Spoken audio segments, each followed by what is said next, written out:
As the nation continues to struggle through the pandemic, the job crisis is also still taking a heavy toll on millions of Americans. According to the Labor Department, another 861,000 Americans filed for first-time unemployment benefits last week. That's up 13,000 claims from the previous week and could be a negative sign for the economic recovery. So for more on this, let us bring in Stacy, the Director of Portfolio Strategy at Optimal Capital. Thank you so much for joining us again.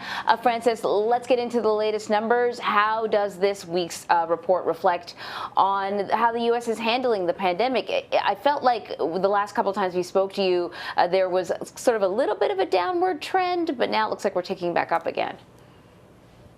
Yes, definitely. And the thing is that this is where we've kind of hit our wall. This is the damage from the pandemic that we're going to have to reconcile with moving forward. We have 6.7% unemployment rate. And we're going to have to see how that sort of surfaces out.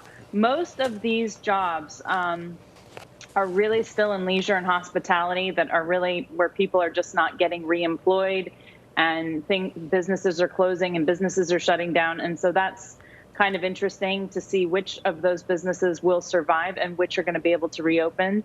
And I think, unfortunately, a lot of them will fail, and that will make the unemployment and the new claims and the problems that we have from the pandemic persist. So, Frances, long-term unemployment is increasing. Almost 40% of unemployed workers have been out of a job for at least 6 months. And it brings back memories of unemployment at over 45% in 2010 after the recession ended in 2009. What do these rising numbers mean for the economy today? Well, similarities and differences. Interestingly, when we came out of the financial crisis, even though the markets bottomed out in March of 2009, obviously these numbers lingered much longer. And actually, some of these numbers didn't fully go down until 2019.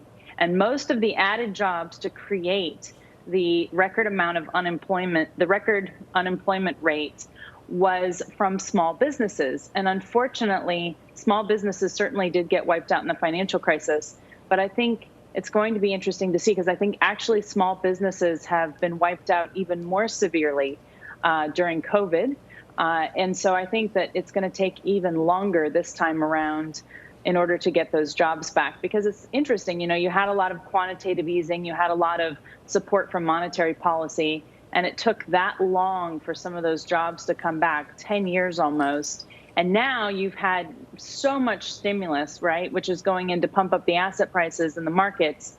But how long is it going to take for that to really trickle back down into the real economy? It's going to take a long time. So speaking of the stimulus, as you point out, people have been unemployed, some for a very long time, some on and off over the last year. And they're talking about, I think, a $1,400 check. And they're kind of debating as to what sort of household cap in terms of income there should be. Should it be 50? Should it be 75 for individuals? Whatever, all that stuff. But $1,400, what sort of a difference could that make realistically when we look at where we're at in this economy?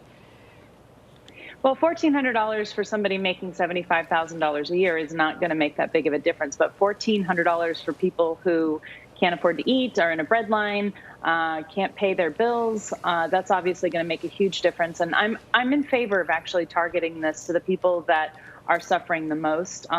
It looks like this is going to come up for a vote in the House on January 26th, and they're hoping to get it through the Senate as quickly as possible. It was nice to see the impeachment hearing was very efficient and ended quite quickly in order to focus on this. Most of the extended unemployment benefits that they extended for 11 weeks that were set to expire at the end of 2020 expire March the 14th, as well as the additional $300 a week. So the damage in not getting to these people with extra stimulus is the fact that they're going to start defaulting on their debts. When the eviction moratorium, when people can be evicted, they're going to be evicted. And that means that they could potentially move into the homeless realm. People who have mortgages in forbearance, when that comes and they can't pay they can't pay that, then you're going to have a lot of defaults in the credit market. So it's kind of interesting how disconnected Wall Street is from Main Street. But when Main Street starts defaulting on their debt, it's actually going to affect Wall Street. So then the question becomes, Francis, how long do you believe it will take for the economy to fully recover? Is the United States economy still strong, or are we in danger of weakening to a point where the recovery might be a lot more painful than we had previously considered? So if we're talking about GDP and inflation, we're rapidly getting there. If we're talking about the unemployment picture and jobs, I think it's going to take a decade. And that's the divide. The thing that we have going forward is this wealth gap issue, which is creating all of the populism in our politics. And that is the problem of our generation, is this wealth gap. And we're going to see it in the recovery, where some people have already made more money than they lost in the stock market for COVID. And yet there are some people, the bread lines are increasing and more people are at risk for becoming homeless. So I think when policymakers look at this, I think there's also, such an opportunity to look at how to close that gap. I mean, I certainly have ideas about this. Economists have ideas about this, because these types of wealth gaps are the things that sort of preceded the fall of Rome, preceded the French Revolution. So, they're just not good omens. And I think that that's going to have to be the focus going forward, because we have to confront the fact that some of these people will not get their jobs back for a decade, if ever. Decade, wow. That is troubling, disturbing to say the very least. Yeah, sobering. Yeah, it really is. And it just, it sort of speaks to what we've been talking about all through this pandemic, Francis and Anne-Marie, which is, the decisions that lawmakers make, and, in retrospect, the decisions to lock down or not to lock down, I mean, they all have real ramifications, and in many instances they can be justified. But when you see the long-term, lasting effect on how this is going to affect people's lives, their economies, the lives of their children, it's going to be a tough road on the way back. But, also, Vlad, what Francis is talking about when she talks about the wealth gap, this was stuff that was happening before we got to this point. But once again, you see the pandemic accelerating, exacerbating, like, the weaknesses.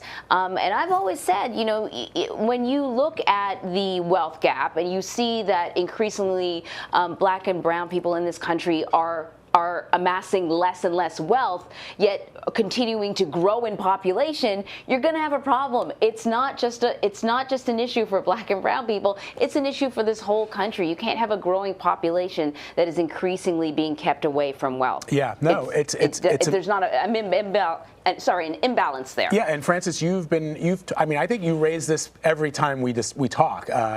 We figure out a way to talk about this wealth gap that exists. And even when we were earlier talking about the life expectancy, already African Americans and Latinos had a lower life expectancy than white Americans, and now the number is in other words, life expectancy is decreasing at a greater rate for those people than it is for white Americans, even though for white Americans it's also decreasing. So, even when it comes to our lives as Americans, we have this imbalance that exists. And what has happened because of the pandemic, those imbalances have sort of been laid bare before the American people. And the question is, how do we address it? How do we fix it?